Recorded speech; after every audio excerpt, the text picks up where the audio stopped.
guys are in for a treat today because joining me is really one of the great political reporters in America, and I would dare say the person who's currently covering American politics who has known Donald Trump the longest and the best, Jonathan Karl from ABC News. And we're going to have a fun discussion today, and Jonathan will sign some books. He's got 3 about Donald Trump and his presidency and the post-presidency. This is the most recent that it's outside that you can get a signed copy of, called Tired of Winning. Make sure that you buy the book. We're going to talk about the book. We're going to talk about your history with Donald J. Trump. But I want to talk about something that is on everybody's mind here, which is the events of this week. And I want to use it to talk about the challenge of covering Donald Trump. And you know, we're in Mississippi, and I'm sure have a few folks in this room who vote for Republicans. We're in Mississippi, and probably some Trump voters, but we're also in Mississippi, and there's plenty of Democrats in the state too, and I'm sure plenty in this room. And so I want to talk about the challenge that has nothing to do with politics, ideology, or partisanship, just the simple technical challenge of covering Donald Trump and how he's created a challenge to our industry and really the country broadly. This is just yesterday, things that Donald Trump said yesterday. But bear with me, because this is helpful. He said that Kamala Harris never worked out of McDonald's, that she got her debate answers through special earrings that she had at the debate, that he will deport Haitians in this country legally to Venezuela. ABC News should have his license revoked for that debate. That he would withhold disaster relief to Gavin Newsom in California if they aren't frankly nice to him. And yes, of course, she got the debate questions in advance. I'm not mentioning his latest book, which includes the suggestion that Prime Minister Justin Trudeau of Canada is actually the son of Fidel Castro, rather than Pierre Trudeau, the former Prime Minister of Canada. Nor his wife, who is using her next book to promote a theory that somehow the person who shot the president over the summer was part of some larger conspiracy. John, any one of those stories that I just mentioned, taken in isolation with a more conventional politician, or really a more conventional business person or any kind of celebrity or prominent figure in American life, would be days or weeks long stories. With Trump, though, here we sit, and some folks in this room probably heard of some of that. Maybe you didn't hear any of it. Maybe you heard some of it. But that is like one day in the life of America in the era of Donald Trump. How do we cover that, and is there any way to cover that? Look, it's massively fraught and challenging. And I just before I get into the specifics of that, I covered Trump. I did the first network interview with Donald Trump of the 2016 campaign. It was actually back in 2013. It was a good 2 years, almost a full 2 years before he came down the escalator. And, you know, because he was in Iowa, and I thought it was kind of interesting. What the hell is Donald Trump doing in Iowa? And did this interview. Looking for a farm. Yeah, I got a lot of criticism, like, why are you taking him seriously? He's never actually going to run. He's just promoting The Apprentice. Right. What are you doing, et cetera, et cetera. But look, from that, and I've known him since the 90s, which we can talk about later. But I always felt, as I was covering, that that it wasn't me to judge him. It was I was there to report, report about him. I was there once he got elected president, for God's sake, I treated him with the respect that comes with the office of the presidency. That was in and of itself sometimes controversial to even do that. But it got to a point during the Trump presidency where there would be times when you literally had to question whether it was responsible to air the words of the President of the United States, to broadcast those words, because doing so could be dangerous. I mean, imagine that. I mean, my job as a White House correspondent, I covered Obama. Actually, I'd been in and out of the White House going back to Clinton. The idea that you had to have a discussion, is it okay to carry the President's words live? Yeah. Is it okay to repeat them later? I mean, this became especially the case during the pandemic. Yeah. I was at the press conference where he talked about injecting bleach, which of course they'll say is a myth. He didn't say that, but trust me, I was there. I can play the tape again. I was at the press conference. He said it. There were only 14 reporters in the room because it was COVID, of course, so we had social distancing. So it was a very intimate, actual environment. And he said it, and the context was, you had this guy who was with the Department of Homeland Security who had done some research about how disinfectant can Right. kill and can kill the virus. Which I guess it can, right? Sure. It doesn't seem to be too groundbreaking research. And then he suggested, well, maybe could you see if it could work by injecting inside? And I asked the guy because I was really worried. I was like, just to be clear, you're not gonna test that, are you? I mean, they're not gonna do what the President of the United States just asked you to do. And he said no. But look, you have the sheer tonnage of material, which is what you've just gone over, and a story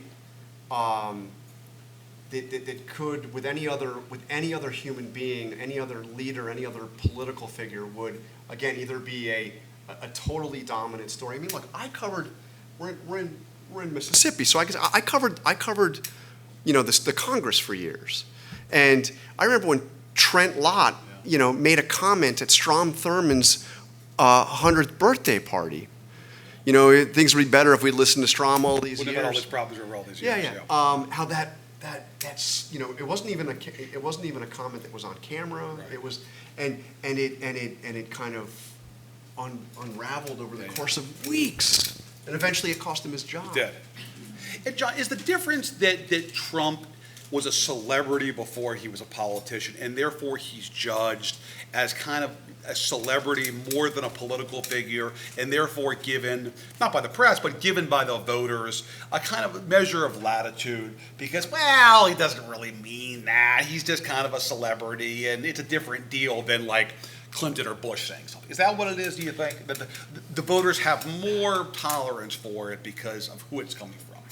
I mean, there's clearly an element of that. There's something I described in my first Trump book. It was a conversation that Donald Trump had with Leslie Stahl in 2016 after the election.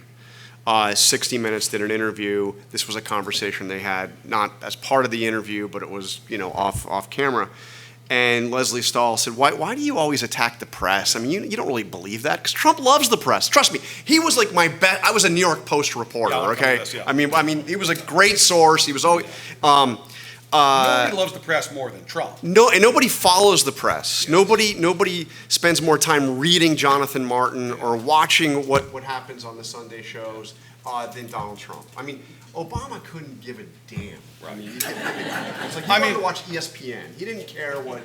And we have a recent example of this. A lot of you guys know, Jonathan is the host of ABC's This Week, or co-host of, and 3 weeks ago, you had on Senator Tom Cotton from Arkansas, and it was a pretty contentious back and forth in which Cotton was up there doing his best to make the case for Trump, and Trump is watching the whole thing, and then afterwards goes after you, goes after some of the other folks on the panel. Yeah. Right? He's waiting around on the round table. He's making comments about what people. We're 45 minutes into the show. It was a good round table that week, though. Jonathan Martin was actually on the round table.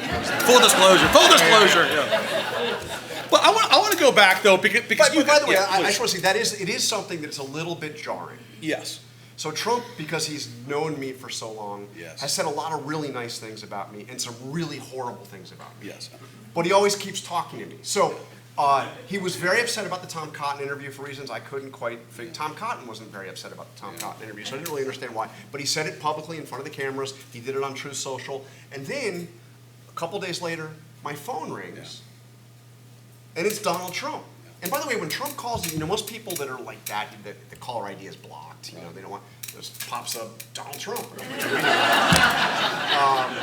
And he didn't stand not a peep of criticism. It's the biggest myth in modern American politics that Donald Trump hates the press. The reverse is true. Donald Trump loves the press more than any politician I've ever covered.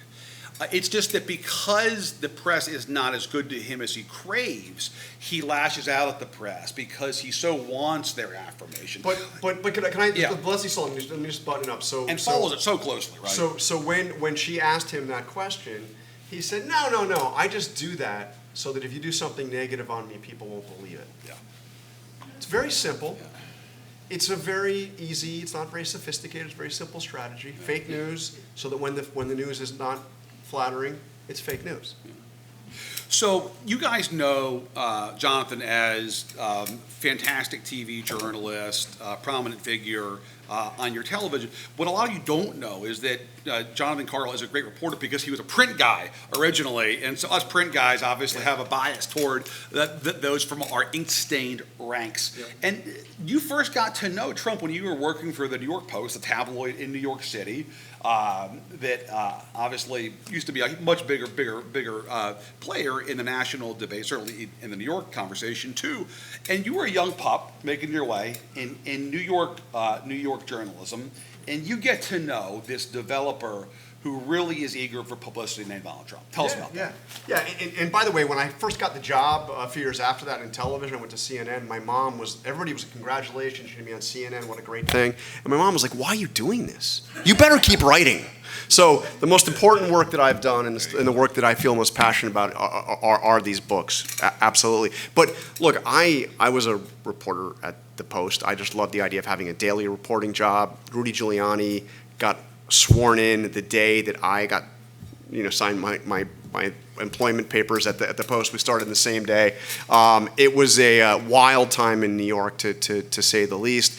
And very quickly, the reason why I got to know Trump is, I'm a political guy. I don't care about the tabloid stuff. I don't do the celebrity stuff. I just, but it's the Post, They can do politics and big headlines. They can do, everything else. So a story had just happened, had just broken that Michael Jackson had gotten married secretly to Lisa Marie Presley. Well, huge for the New York Post. I mean, it's about as big as you. I mean, are you kidding me? I mean, King of Pop. Man walks on the moon. I mean, this is like, and what am I doing? I'm trying to report on City Hall. Are you shitting me? I'm not going to get in the paper, And you want to get in the paper, right? So.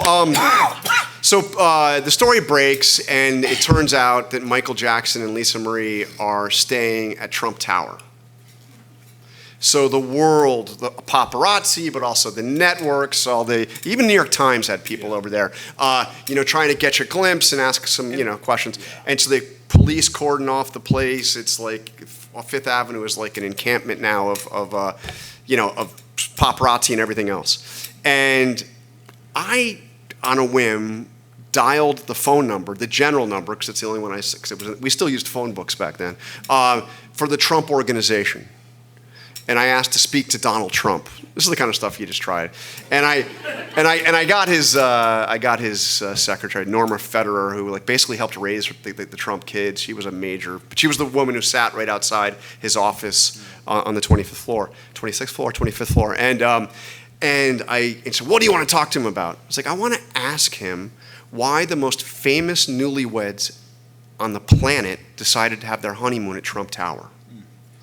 Believe it or not, he called me back in about 2 minutes.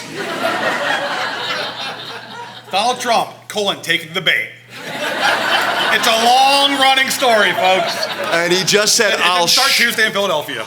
I'll show you, bring a photographer.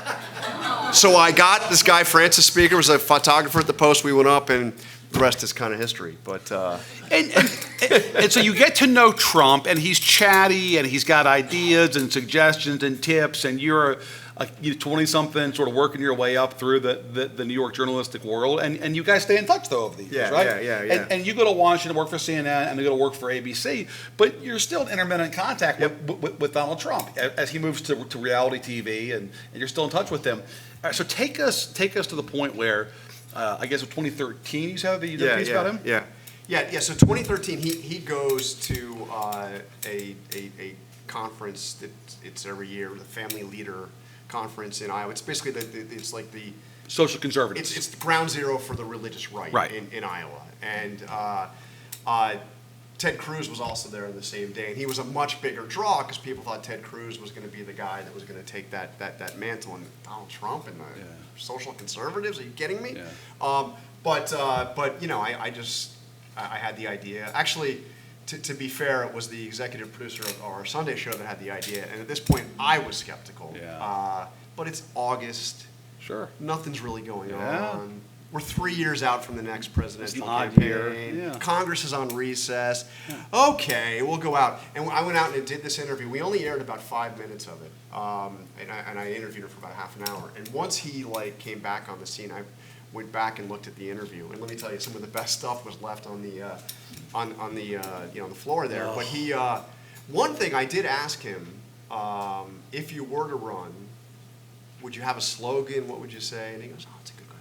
I think it would be "Make America Great Again." That didn't make it in the piece. That was like, we were like, so, yeah. When did you first think to yourself, oh my gosh, this guy that I knew in New York, he could actually be commander-in-chief. This guy could actually win the presidency. I remember having a conversation with George Stephanopoulos on election night in 2016. And we had just had briefings. This happens in every news organizations every election night. There's not much to do on election day as a reporter, Sure. as you well know. Yes. It's like you're just waiting for the score to come in, you know. And what the campaigns do is they send people in to tell you what they're going to be watching for as the returns come in and why they're going to win. And the Hillary Clinton people did a very convincing, data-driven presentation down to the precincts in the key counties and and their get out the vote operations and all that. I was like, oh wow, well I guess those guys are going to win. And then the Trump people came in, and it was like they weren't even trying. I mean, they were just like they clearly didn't think they were going to win. So I turned to George after the two presentations were over, and I said, and we were basically like, he's not going to win. There's no way he wins. If he did, it would be a black swan event. Yeah. The kind of thing that is just Sure. so incredibly rare. Sure. And so I honestly, it was like a 3 o'clock in the morning election night that I thought he would be. That was the first time. commander-in-chief. Yeah, Wow. yeah. All right, and so you're now covering at the White House President Donald J. Trump. Yep. What was the most, as you look back at those 4 years, what was the most holy shit moment that you had? In which you said, I cannot believe I'm standing here, and I cannot believe I just saw this. I mean, there are a lot. I'm going to give you one that just pops to my mind. It might not actually be in the top 10, but it just came to my head. So because there's just so many. But this one, I'm there. We have like this, 10-alarm fire because Trump has announced. I think it was like a tariffs thing. Remember tariffs? And he was going to, unilaterally like impose these massive tariffs, which he ended up doing just part of. But it was a huge thing that he had announced, and people were all up in arms. And I'm doing my story for the 6:30 newscast. I'm in the White House in our ABC booth, which is right behind the briefing room you see on television, and suddenly. There's a massive commotion because Trump has opened the door to the briefing room, that blue door you see behind the podium and briefings, and he starts to like move in, and then and there was like a Korean reporter there started screaming like and Trump then closes the door and goes back up, but before he does, he says, we're going to have a big announcement. We're going to have a big announcement. You guys should pay attention. And he had never at that point ever been in the briefing room.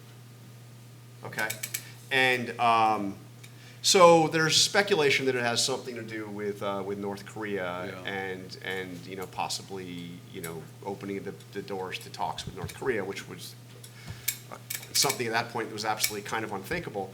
So I'm too busy on my story to go. All the other reporters go and they run up the thing to go to the press secretary trying to find out what's going on. And Trump's now back in the Oval Office. The White House is really small. I mean, this is like we are just paces away from the press secretary's office and the Oval Office. It's a very small place. And but once I finish my script, and now it's getting closer and closer to 6:30, where I have to be live and talk to 8 million people. I'm from the North Lawn doing my story.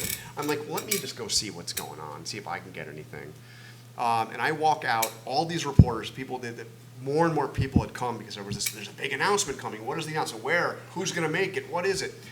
And so I walk out to go up to the Oval Office. And when you go out the door, there's another door. You go up to the right. You look to the left. There's that colonnade, the Rose Garden colonnade. You've seen all those iconic shots.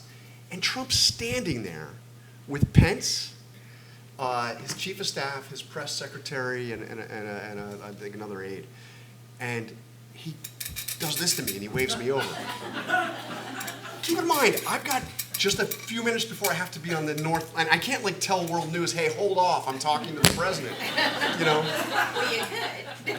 It's like telling TSA, hold the plane, please. Yeah, Right. yeah. Not an option. I start like, so what is it? What's this announcement? What's it going to be? And is it about Korea? Is it about North Korea? And he's like, no, I think it's even bigger. Is it about talks? And I said, I think it's even bigger than that. And then, but before I can he starts talking to these guys about me, reliving an interview I did with him, which I talk about in Front Row of the Trump Show, which is the first book. Yeah. This thing, every single conversation, including that phone call he called me after the Tom Cotton, he still talks about this interview I did with him at the old post office, which became the Trump Hotel. And he's sitting there telling the Vice President of the United States with this as we're all and the wall between the colonnade and the briefing room is it's just a little wall.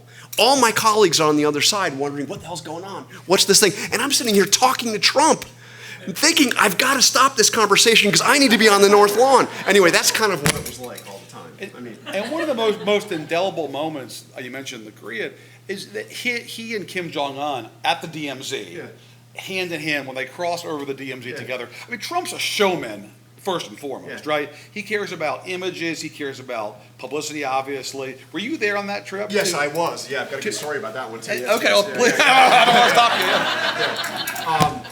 So it was a trip. We were in, Tokyo and Seoul, and then we'd go up to the DMZ.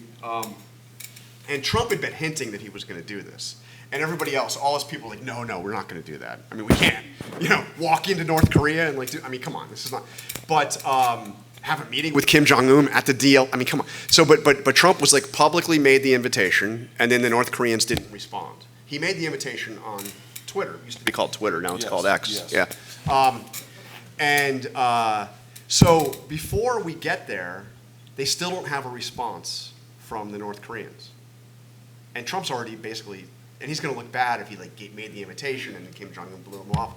So they actually had a guy at the DMZ, because they weren't picking up, the North Koreans weren't picking up the phone, broke out a bullhorn, and in Korean was saying, please pick up the phone. We have a very important thing. Yeah, it was amazing. Extraordinary. Let's talk about the books, because there's three of them that you've done. You're prolific. And by the way, I hope that there's a fourth coming here about this remarkable campaign too. The first one is right there on Trump, called Front Show, the Trump Show, and that's about the initial campaign, and then Trump's I wrote that while I was still covering the White House with him. first years, and then there's Betrayal, second book, and then this is the most recent, Tired of Winning. I want to talk about Tired of Winning for a second, not just because it's the most recent, but also because it's the most pertinent to where we are today. You and I were both there for January 6th. We covered the aftermath of that terrible day. And we saw what happened to Donald Trump. He effectively left Washington in exile. He was a disgraced president leaving in exile after refusing to abide by the results of a free and fair democratic election. And he went to his resort in South Florida. And for those of you who aren't familiar, perhaps haven't been in the area, Mar-a-Lago is his home during the winter, but it's also a private club. It's a remarkable place where he obviously lives, but people also go there as club members too. Tell us about those days and weeks when he leaves Washington, he goes to Mar-a-Lago, and he's effectively in exile, and nobody in his party, including famously Mitch McConnell, thinks that he's ever going to have a place in American politics again. Yeah, I mean, it begins really on January 20th, and I was at the White House on January 20th at 11:59, a.m., which is the minute before the actual transition is completed. And I spoke to, there on the North Lawn, the last guy that was left, a guy named Chris Liddell. It's a whole separate story, but there's been some misunderstanding about those last hours.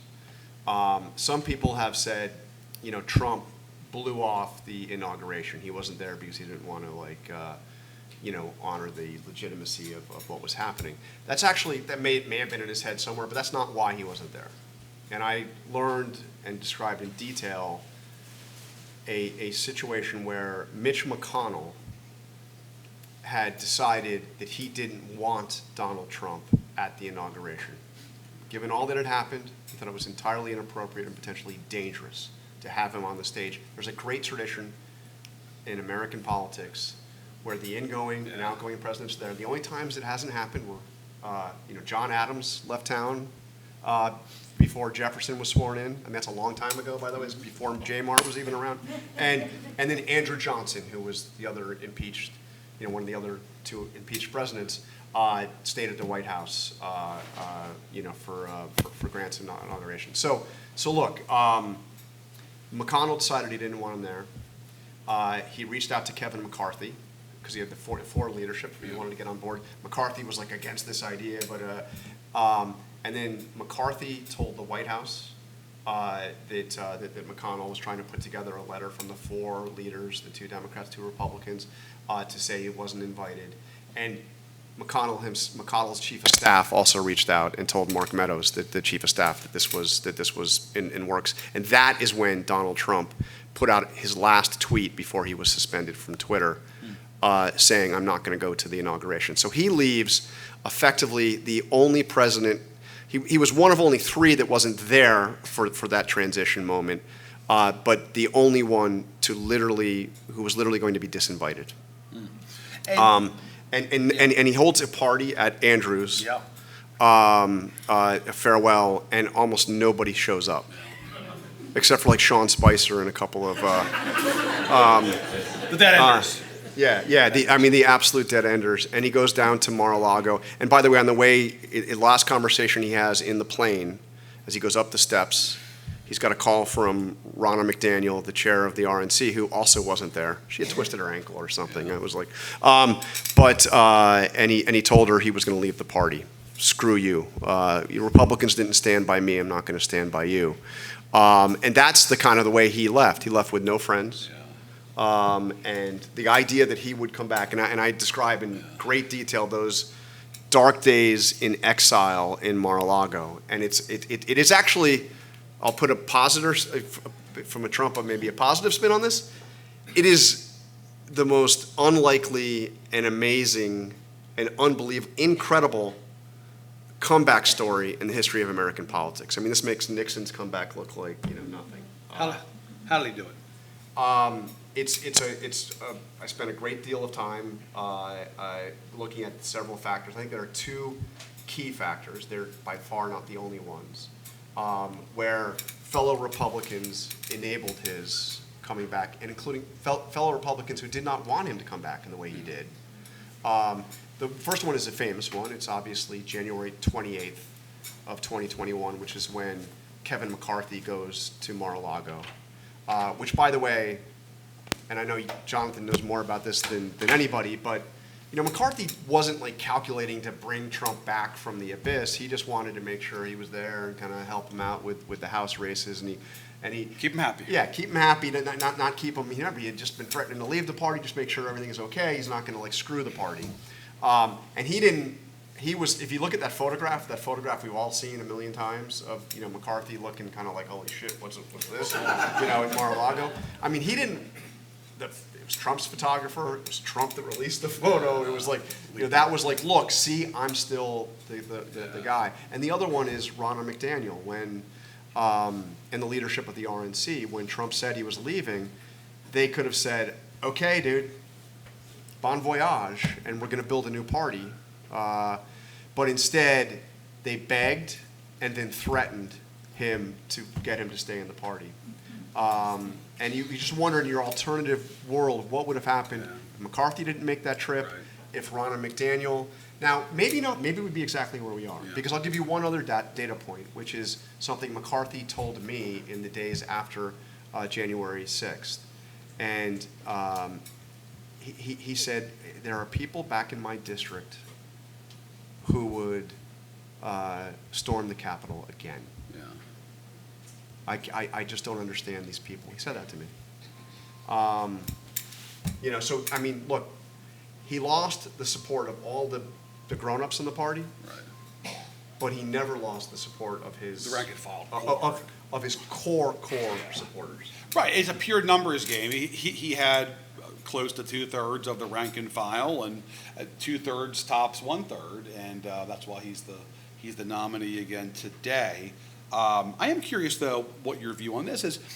If there hadn't been illegal cases against him, and he hadn't been able to portray himself as the victim of what he likes to say is lawfare, do you think Republicans, that sort of normal pre-Trump Republicans, could have defeated him in the primary if he wasn't able to portray himself as being persecuted by the left? Yeah, so that's another factor, is the utter fecklessness of the opposition to him in the Republican primary of 2024. I mean, it's just an incredible story, beginning with Nikki Haley and Ron DeSantis and on down. There was remember the circumstances of him deciding to run again. Republicans had just been trounced in key races in 2022. Yeah. Almost entirely because of Donald Trump. The folks that he supported got nominations. The people who wouldn't have been nominees for in their races, but were only because of him. Like Kerry Lake, Herschel Walker, Oz, right? Yeah. The murderous row of American politics. Yeah. All those Secretary of State candidates, the GOP gubernatorial candidate in Pennsylvania, Yep. Mastriano. I mean, it's an unbelievable. It's a who's who. A list of people, and they almost all lost. Yeah. All the competitive races lost. Republicans did regain the House, but they were predicting upwards Sure. of 70 seats, and they picked up Nine. Yeah. Right. So people were by and large blaming Trump because it was obvious what happened. So he announces exactly 1 week after the election. November 22. Yeah. November 15th of 2022. I was there at Mar-a-Lago. One of the incredible things about that announcement, this is a former president announcing he's running for president again, is who was not there. Yeah. There was not a single confirmed member of his cabinet over the 4 years who showed up.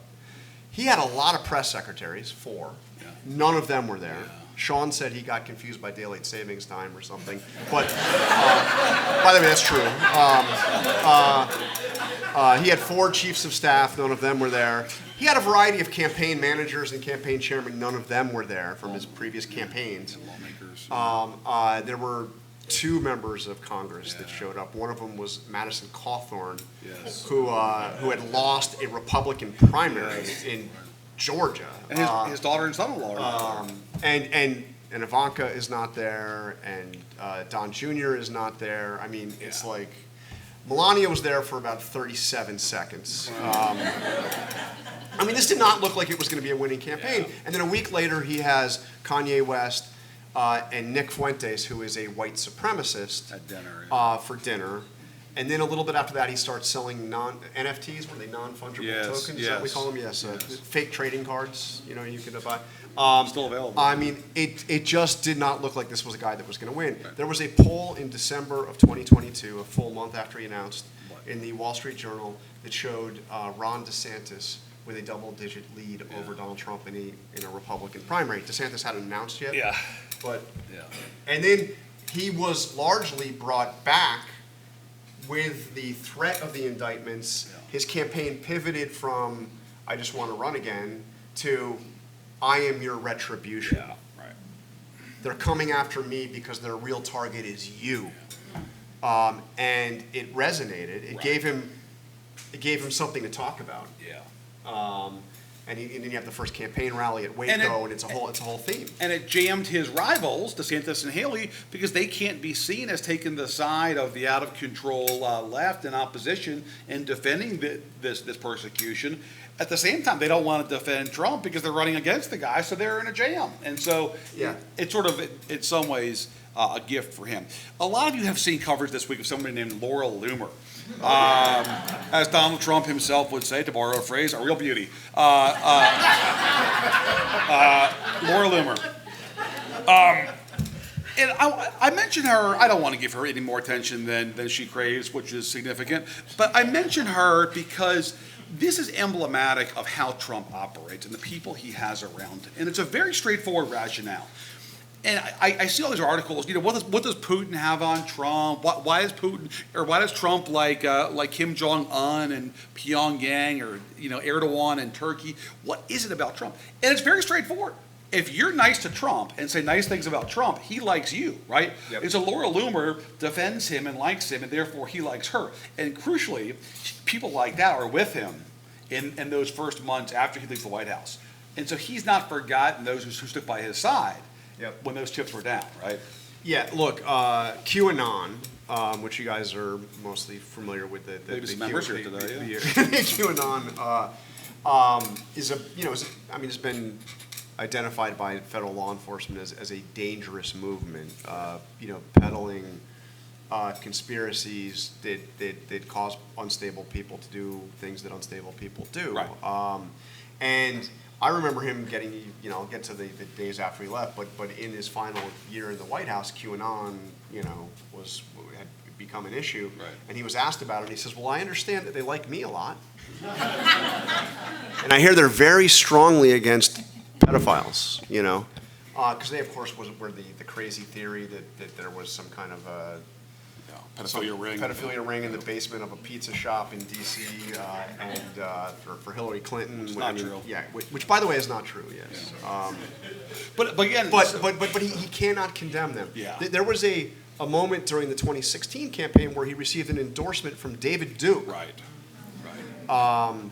And he absolutely refused to denounce David Duke. Right. He eventually did. And I had described this in some detail.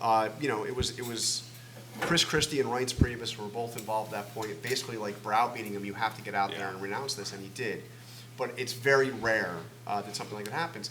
To this day, he has not uttered a breath of criticism of Nick Fuentes, who had dinner with him at Mar-a-Lago, except to say he doesn't really know much about the guy. Right. That's always the cover. And hence, the grown-ups left, and he was surrounded by. I mean, there was an event for literally a QAnon movie at Mar-a-Lago. Trump saying kind words for the woman who was basically the instigator of the Pizzagate conspiracy. People like Carrie Lake. He was surrounded by people who were telling him that he truly won the election, because that's all he wanted to hear. Right. And it was people like Laura Loomer, and she was around as well. Right. And so people like that are still around, and he will never. And he will never criticize them. There's a remarkable passage in Tired of Winning from an administration official that I want you to read, Jonathan. This is after the former president was indicted in a documents case. Yeah. The federal charges about storing classified documents at Mar-a-Lago. And So I want to just give you. what's the text? Yeah. So this is somebody who had a very senior role in the Trump White House for over a year. Not somebody who has been out there publicly criticizing Trump. Not necessarily. I mean, some of you would know if I told you the name. Some of you know. Some of you might not. But a very important role in that White House that had daily contact with Donald Trump. I,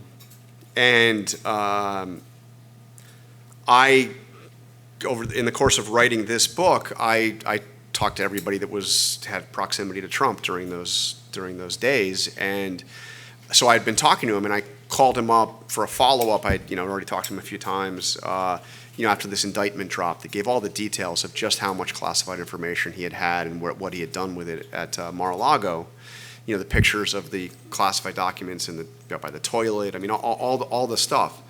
And he said that he was so distraught and so upset by what he had learned that he wrote his thoughts. He went to his computer and just wrote his thoughts out to himself. And I said, "Really? Can you share them to me?" And he agreed to, on the condition that I wouldn't say his name. So I will read you what he wrote to himself and then share it to me. Talking about the man he had served in the White House.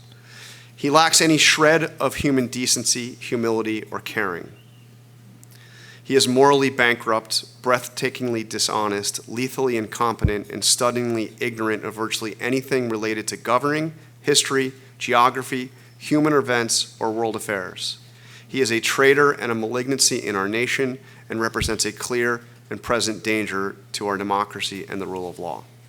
That is from a person that had a very senior position appointed by Donald Trump, working for Donald Trump in the White House. And Swing voter now. yeah, now he's saying it's a binary choice. I'm going to vote for no. Doesn't like Kamala Harris' capital gains plan. Yeah, No. yeah. But this is a point. Liz Cheney, who obviously has just endorsed Kamala Harris, and she has many disagreements with Harris on a whole range of policies. But she said something that kind of, before she did this, it was when she was doing the hearings.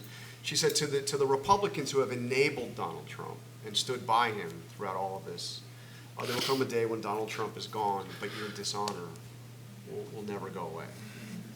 Or your desire will. She was more eloquent than me, but that was her. This is somebody who hasn't come out publicly because, frankly, worried about what would happen to them and their family, and has stepped out of politics and is not involved in politics anymore, is shaken by this. But you've seen it over and over again with the people who served most closely to Donald Trump in that White House are his most searing critics, whether it be John Kelly, who again has been reluctant, doesn't want to come out too publicly, but we know exactly what John Kelly has had to say. Mike Pence, who is the extraordinary thought of a guy who was his vice president and is not going to vote for him. Right. His previous Secretary of State, Right. Jim Mattis, his previous Secretary of Defense, people that were right there next to him and saw him during the key moments, and they're gone. Right. There was not a single member of a former Republican ticket at the convention. Isn't this that summer. amazing? Yeah. I mean, just think about that for a minute. So you had, John McCain's no longer with us, but his family, Mitt Romney, Bush, Cheney, Paul Ryan, Mike Pence. all the dominant figures in the Republican Party for the last 2 decades who had exposure to Trump have said no. Now, that's, in a way, I don't know if any of that hurt Trump at all, because it's like, I've moved the party in a totally different direction. Those guys screwed us over. Right. It's, but, I mean, it is. And here we are. There's It's something. now mid-September, and obviously we have a toss-up election. Yeah. Extraordinary close election. He could certainly win again. In fact, there's an argument to be made that the map slightly favors him, given the challenges that Democrats have in putting together 270 electoral votes. Tell us, though, what you hear from the Republicans. You're very wired. You talk to a lot of these folks, but the former Trump people, lawmakers. Do they want Trump to win the election? His own party? The highest ranks of his own party? You're talking about the people who haven't come out to oppose him. Yes. Or maybe even publicly have supported him. Yes. Said, look, it's a choice, and I mean, a large percentage of them do not want Trump to win. They would like to see the party start over again. Right. They're living a lie, effectively. I mean, that doesn't mean, and there are obviously hardcore Trump supporters in Congress Of and that are very enthusiastic, but you're talking about like what we used to call the Republican establishment. Is that the right? So in this very room. Yeah, it'd be interesting, and we've both interviewed him, talked to him many times, but it'd be good to put some truth serum in Chris Sununu and ask him who he's going to actually vote for. He's publicly endorsed Trump, but No, there's any number of governors and senators who I can say today that I would be shocked if they voted for Donald Trump again. I mean, Brian Kemp, the governor of Georgia, no rhino. I mean, he acknowledged he didn't even vote for Trump in the Republican primary in Georgia when his opponents had dropped out. So Yes. there wasn't even and he did vote. It wasn't that he did not vote. He voted, but he just didn't. Let's talk about that demographic, because this is a really important constituency. It's what I call kind of the pre-Trump Republican Party. It's Yeah. the 1/3 of the party that was adamantly against him throughout this primary. Even to your point, after he dropped out, they were voting for zombie Nikki Haley, every Tuesday across America, and she was getting 20% of the vote, even more in some counties, as a non-candidate, right? To borrow a James Carville metaphor, they're like the dog who you're trying to give the heartworm pill to, and the dog doesn't want to open its damn mouth. And you have the jaws of life to open the dog's mouth to give it the heartworm pill, and you can hide it in the Alpo all you want. It's not taking the damn pill. That 1/3 of kind of the pre-Trump Republican voter, the Haley voter, the Bush Republican, whatever you want to call them, where are they today, especially in places like, I keep thinking of suburban Philadelphia, but I also think of like suburban Detroit, speaking of Mitt Romney, where Romney grew up. Where are those voters today? They don't want to vote for Trump again. I think a lot of them won't. But what do? Do they write somebody in? Do they skip the top line, or do they come around to Kamala Harris? Look, I mean, they're not going to vote for the Kamala Harris of 2019. Yeah. They're not going to vote for the Kamala Harris that was trying to run to the left of Bernie Sanders in a Democratic primary. Right. And I thought it was fascinating to watch that Democratic convention play out and to steal so many themes from Republican conventions of the past. Yes. Freedom, USA. Literally waving the flag. Literally. Waving the flag. A flag lapel pin, too. And having Republican speakers every single night of that convention, some of them quite prominent speaking slots. And to hear Kamala Harris's speech, her own speech, which if you took out the section on abortion, could have been delivered at a Republican convention. Yes. So I think there was a clear intent on her part to try to reach out to the people you're talking about. Will it work? I don't know. I think that I think people do have questions about where, I think fundamental questions of, we like what we heard there, but what was all this like, How she'd govern.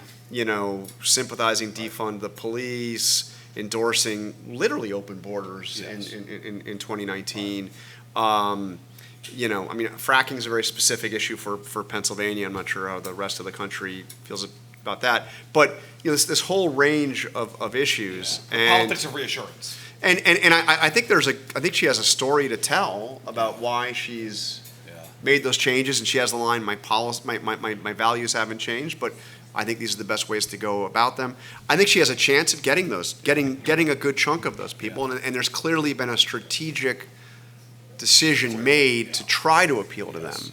With by the way, total latitude from her own party, without a hint of dissent from the It's amazing. AOCs and Bernie's of the world. Okay, so I'll tell you this. I don't think Biden would have gotten those people. I think Kamala Harris can. Yeah. I think that Biden's position was so shaky and that he had no latitude, that he actually had – I mean, the reason why I think Bernie Sanders and AOC were among the last prominent Democrats that were insisting Biden shouldn't drop out. Right. Because they saw he was weakened and he was going to have to basically Be leveraged. He was going to have to placate them. Kamala Harris can say, as she did to the uncommitteds who were demanding a Palestinian speaker at the convention. Pound sand. Sorry, we have our own, And what are they going to do? Are you going to support Donald Trump? Biden couldn't quite do that. She can. John, you had a great interview with Liz Cheney last week, Yep. her first television interview since endorsing Kamala Harris on ABC's This Week. And it wasn't just Liz Cheney. Her father, obviously, was not in great health, doesn't make public appearances any longer, but also issued a sort of blistering statement. Oh, my God, yeah. In which she came out for Kamala Harris. Liz Cheney and her father, Dick Cheney.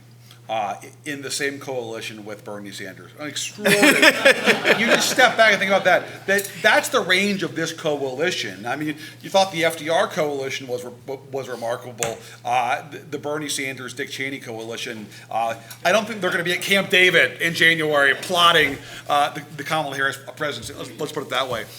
But I thought that the Cheneys coming out did raise an important question, and I think it threw a spotlight onto one of the lingering questions, which is the most prominent person in American politics who has not yet weighed in on this camp, and that's the Yeah. former President George W. Bush. Two-term president, has not voted for his party's nominee. Think about this. George W. Bush has not voted for his party's nominee in a decade. And he won Hasn't against- been at a convention since. Well, he didn't come to McCain, his own in 04. Yeah. It's been Yeah. 20 years since Yeah. he's been at a Republican Yeah. convention. Right. So tell me, do you think that what the Cheneys did that increase pressure on Bush? A, and if so, does it matter? Does he care?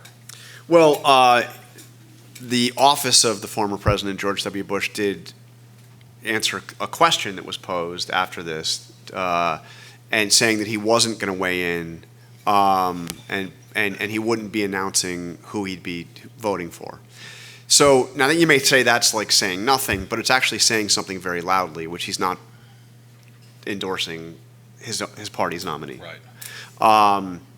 But it's one of the. I mean, look,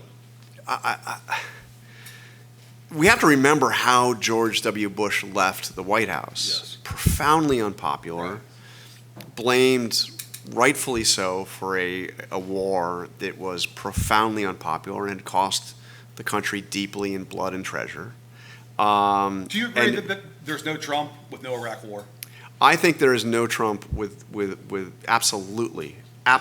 And the reason for that is, if there is no Iraq war, there's actually no Barack Obama. Yeah. Barack Obama made his name, Right. and that's why he won that primary. Hillary, yep. Hillary was a supporter of the war. And Trump, the whole birther nonsense and everything else. I mean, Trump feeds off all of Yes. that as he feeds off Right. beating up on Bushes. Right. I mean, both. Right. Yep. So I think that, and I covered George W. Bush and got to know him decently well, as you would as a reporter covering him. And my sense is that he believes that if he were to get involved, that it wouldn't do any good and might backfire. John, let me ask you about what a Trump. You might be right about that, by the way. What a Trump, yeah, right. That Trump would feast on that and say, Yeah. all the old gang, all the old establishments, they're still scared of me because I'm going to take it to them. That's the sort of grist for a populist. Tell us about what a Trump 2.0 would look like. Tell us what Trump back in the White House. This time around, he understands the role more. Tell us what a Trump return to the Oval Office would look like, both for domestic policy and for foreign policy. Okay, first of all, I think this is really important, and I spend my final chapter kind of talking, well, 2 chapters talking about this.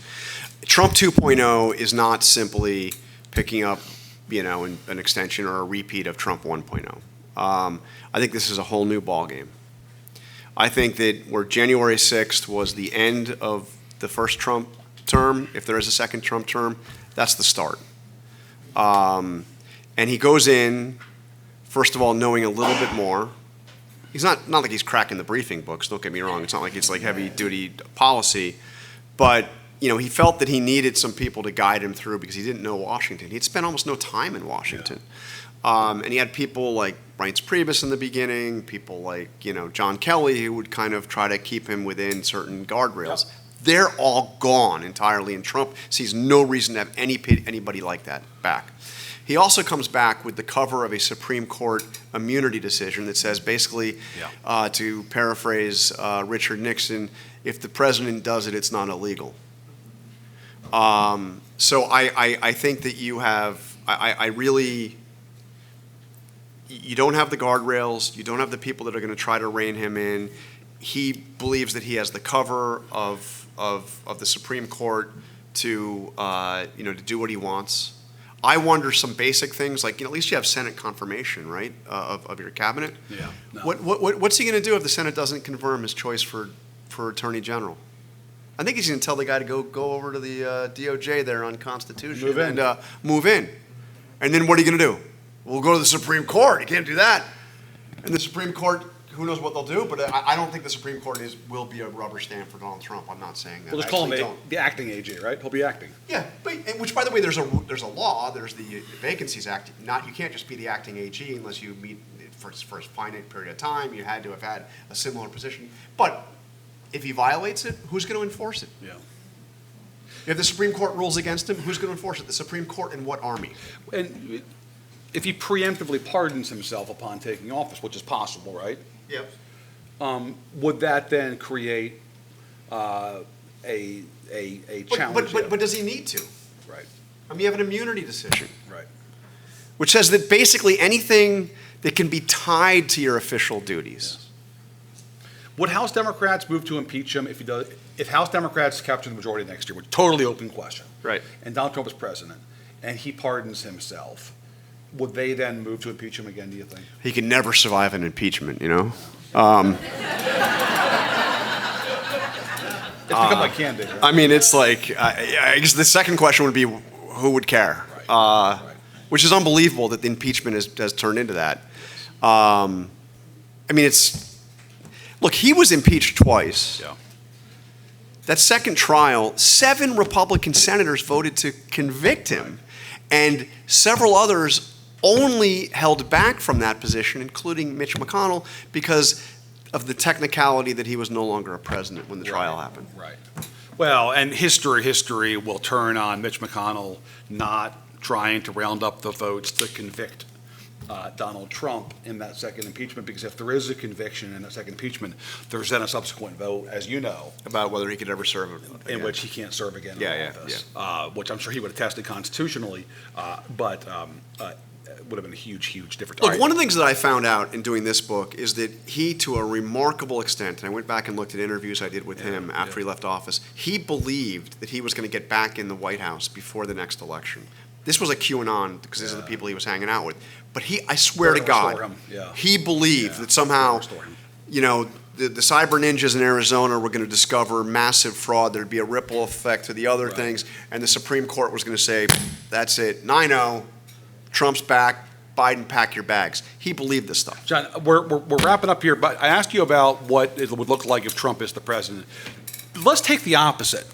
Tell us about Trump losing, and tell us about how Trump handles that, and what his response would be and his posture would be in the weeks and months and years after. I predict a gracious concession speech where he congratulates Kamala Harris and vows to do whatever he can to... Lincolnian, our yes.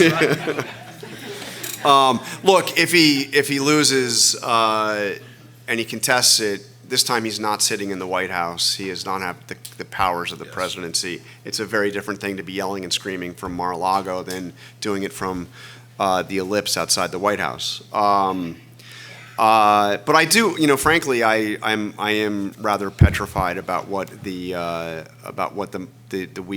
days and weeks after the election will look like. Yeah. Kind of regardless of who wins. Look, you have a situation where the central messages of both parties is if the other wins, our country is screwed. Right. I mean, I'm paraphrasing, Sure. But Not the actual language. Yeah. and also there's going to be ambiguity. I mean, look, this race could break, and we could end up not being as close as we all think. Slightly, But if it's close, you know, Pennsylvania is going to be counting votes as they did last time for the better part of a week, and we may be sitting here waiting, with Trump saying stop the count. Unless he's behind, then he'll be saying keep counting. That's a sobering note, and let's try to end it on maybe a little bit more glasses half full. Although we have to be realistic about this moment in history that we're in. But let's end it with this, John. If you were to do another book about this extraordinary era in American politics, going forward, what are you most curious about going forward when it comes to Trump and American politics and his impact on both parties? I'm really, my fascination is where we go from here, because I believe we are going to a different place. And I am optimistic. I believe that we have gotten to such a dark place in our politics. We were talking about the soul-crushing nature of the campaign before Biden dropped out. This rematch that nobody wanted. Grumpy old men too. I mean, you know, upwards of 70% of the country said they didn't want the rematch that we were watching play out. Yeah. How do you get excited? How do you see hope or a glimmer of anything? I think that there is an appetite. I would use the phrase silent majority, but it has a very it's got a bad kind of. But I do think that there is something to the notion that people don't want to hate each other, you know. And we've gotten to a point where it's just gotten too damn ugly, and it in people's personal lives and families, and I think we're ready to move. There's on. a sunny majority out there in America. Yes, guys. John Karl, ABC News. Give him a round of applause. Buy the book.